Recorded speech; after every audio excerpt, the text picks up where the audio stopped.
समझौता या अनुबंध प्रशासन, कॉन्ट्रैक्ट एडमिनिस्ट्रेशन। जब श्रम संघ तथा सेवायोजकों के बीच समझौता या अनुबंध हो जाता है तो उसका क्रियान्वयन या प्रशासन करना भी आवश्यक हो जाता है। परंतु कोई भी समझौता श्रम संघ एवं सेवायोजक के प्रयास के बिना कभी भी पूरा नहीं हो पाता है। यदि इनमें से कोई एक पक्षकार भी समझौते के पालन में रुचि न ले तो अच्छे से अच्छा किया गया समझौता बेकार हो जाता है और आपसी सहयोग कभी भी प्राप्त नहीं किया जा सकता है। अतः समझौते की सफलता उसकी प्रभावशाली क्रियान्वयन पर निर्भर करती है। डेल योडर ने कहा है कि अनुबंध के प्रशासन में पक्षकारों द्वारा स्वीकार की गई शर्तों को लागू करना तथा उन्हें परिवर्तित करवाना सम्मिलित है। इससे स्पष्ट कि अनुबंध प्रशासन एक ऐसा कार्य है जिसमें श्रम संघ एवं सेवायोजक अपने द्वारा किए गए अनुबंध की शर्तों की व्याख्या करते हैं और उन्हें लागू करते हैं तथा आवश्यकता पड़ने पर उसे कानून में से परिवर्तित करवाते हैं। अनुबंध प्रशासन में प्रबंधकों तथा श्रम संघों दोनों को ही पहल करनी चाहिए। श्रम संघों को इस हेतु कार्यशाला स्तर के श्रम प्रतिनिधि अथवा स्थानीय तथा राष्ट्रीय श्रमिक नेताओं को उत्तरदायित्व सौंप देना चाहिए। प्रबंधक ये कार्य फोरमैनों, पर्यवेक्षकों, संयंत्र प्रबंधकों तथा सेवावर्गीय विभाग को सौंप सकते हैं। ये बात उल्लेखनीय है कि अनुबंध चाहे कितना ही अच्छा क्यों न किया गया हो किंतु उसकी सफलता आपसी समझबूझ पर ही निर्भर करती है। अनुबंध प्रशासन के क्रियान्वयन में ध्यान देने योग्य बातें।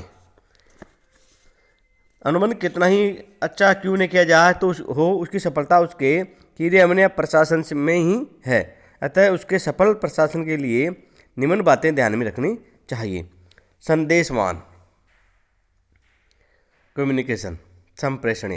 अनुबंध के सफल प्रशासन के लिए आवश्यक है कि अनुबंध की सभी संबंधित पक्षकारों को जानकारी हो, अतः उसको सभी लोगों में प्रचारित करना चाहिए। इसके अतिरिक्त उसके क्रियान्वयन की स्थिति से भी समय समय पर अवगत करवाते रहना चाहिए। नए अनुबंध की शर्तों की स्पष्ट जानकारी देने के लिए शैक्षणिक कार्यक्रम भी चलाए जाने चाहिए।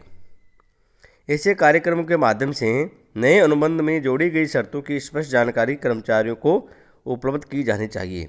इसके अतिरिक्त यदि आवश्यक हो तो अनुबंध में जोड़ी गई नई बातों की लिखित स्पष्ट व्याख्या भी सदस्यों में बांटी जा सकती है।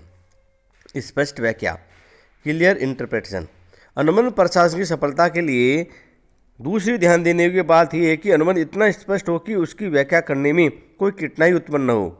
इसलिए एक विद्वान ने कहा है कि अनुबंध को संभवतः अपने लिए आत्मवक्ता होना चाहिए। वस्तुतः वार्ताकारों को अनुबंध इस प्रकार लिखना चाहिए कि उसकी व्याख्या करने की आवश्यकता ही नहीं रहे। वार्ताकारों को अनुबंध इस प्रकार लिखना चाहिए कि उसके लिखने का उद्देश्य स्वतः पूरा हो जाए। उन्हें वार्ता के पूर्ण होने तथा अनुबंध पर हस्ताक्षर करने से पूर्व अनुबंधों के प्रपत्रों का ठीक से अध्ययन कर लेना चाहिए। इतना करने के उपरांत भी यदि कोई शब्द कठिन या गहन अर्थ वाला हो तो उसकी व्याख्या भी कर देनी चाहिए। अनुबंध में प्रयुक्त जटिल शब्दों की व्याख्या अनुबंध के प्रारंभ में ही लिख देनी चाहिए। भाषा। अनुबंध प्रशासन की सफलता के लिए अनुबंध की भाषा भी सरल होनी चाहिए। अनुबंध के लेखों को सरल अभिव्यक्ति के सिद्धांत को अपनाना चाहिए। उन्हें अनुबंध में लंबे व जटिल वाक्यों का प्रयोग नहीं करना चाहिए। अनावश्यक कानूनी भाषा तथा गहन अर्थ वाले मुहावरों का उपयोग भी नहीं करना चाहिए। इसके विपरीत भाषा ऐसी होनी चाहिए जिससे कर्मचारी परिचित हो। साथ ही साथ छोटे छोटे अनुच्छेदों का उपयोग भी किया जाना चाहिए। चौथा, लोकशीलता, फ्लेक्सिबिलिटी। अनुबंध लेखकों को उसकी सफलता के लिए उसमें लोकशीलता का गुण भी बनाए रखना चाहिए। उन्हें उसमें समय समय पर परिस्थितियों के अनुसार आवश्यक परिवर्तनों की व्यवस्था भी करनी चाहिए। अतः अनुबंध की जो शर्तें समय एवं परिस्थिति के अनुसार उपयुक्त न लगे उनमें परिवर्तन के लिए भी व्यवस्था करनी चाहिए। समझौते की भावना। अनुबंध प्रशासन की सफलता के लिए एक महत्वपूर्ण बात यह है कि प्रशासकों को समझौते की भावना को भी महत्व में देना चाहिए। अतः प्रशासकों को इसे क्रियान्वित करते समय समझौता करने वाले पक्ष वार्ताकारों की भावनाओं, परिस्थितियों आदि को ध्यान में रखना चाहिए। संक्षेप में अपन यह कह सकते हैं कि प्रशासकों को समझौते की भावना का आदर करना चाहिए। परिवेदना निवारण प्रक्रिया। Grievance settlement process. कई बार लिखित समझौते में भी सभी समस्याओं का हल नहीं हो सकता है।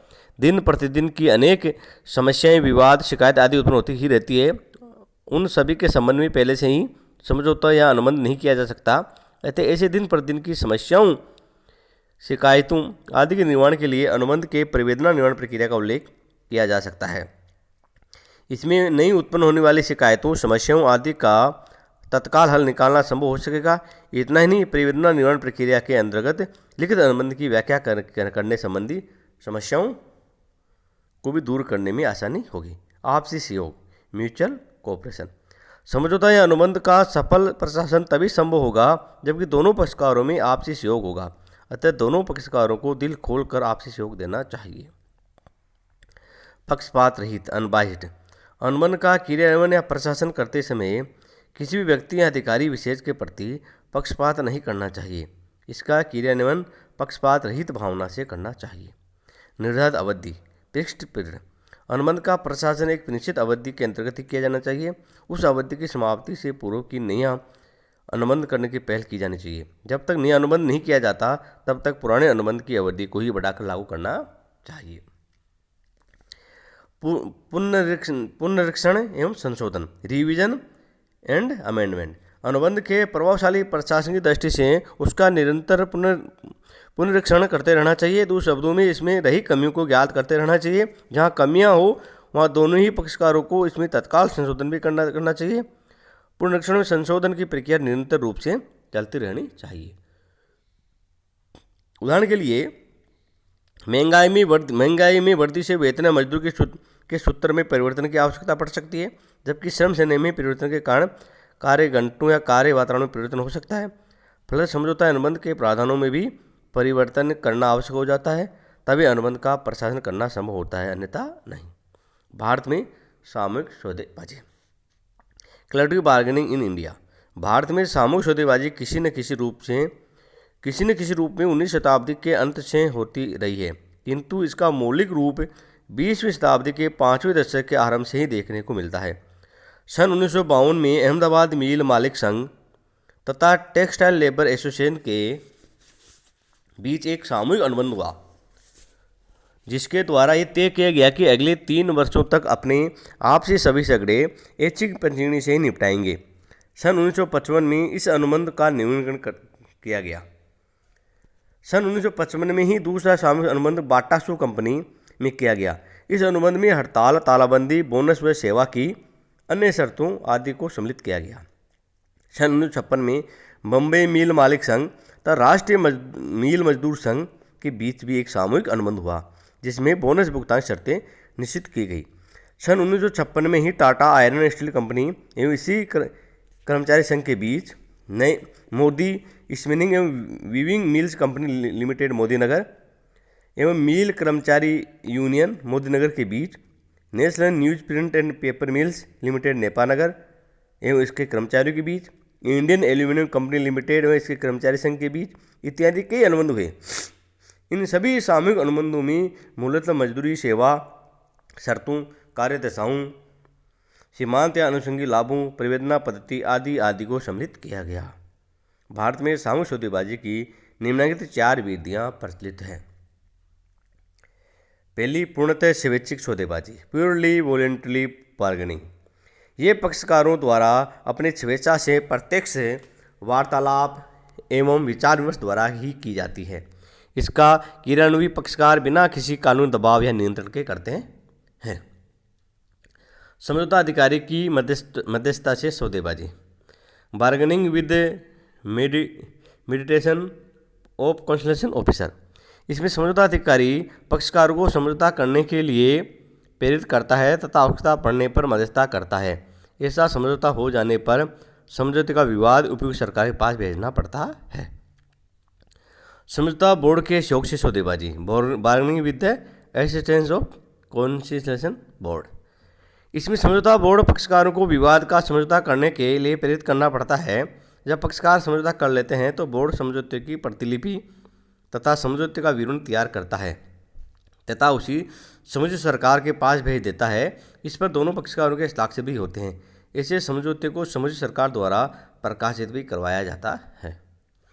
स्वैच्छिक समझौता एवं न्याय निर्णय विधि, वॉलंटरी एग्रीमेंट कम एडजेक्शन मेथड।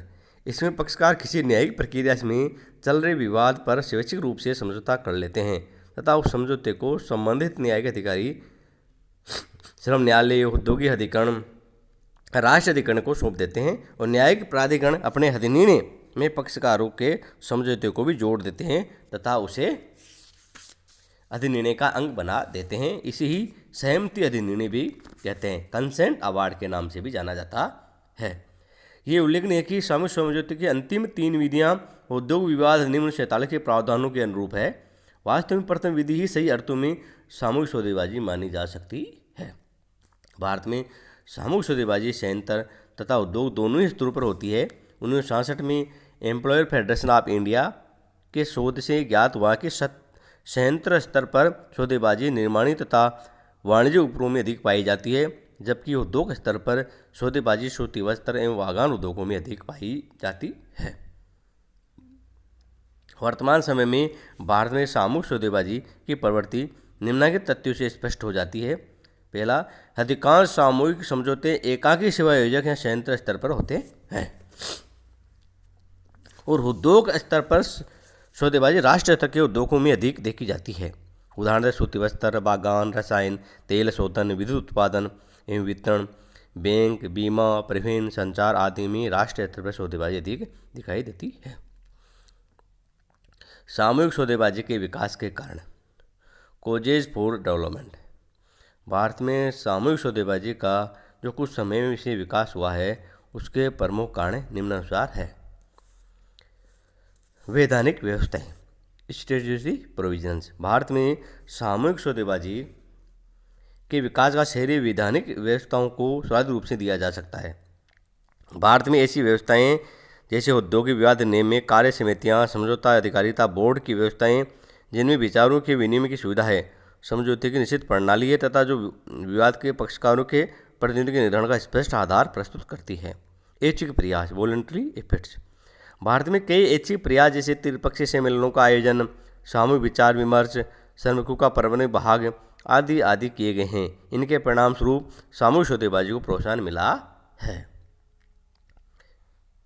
केंद्रीय सरकार तथा राज्य सरकारों के प्रयास, efforts of central and state governments. केंद्र सरकार ने श्रमिकों के लिए कई प्रयास किए हैं।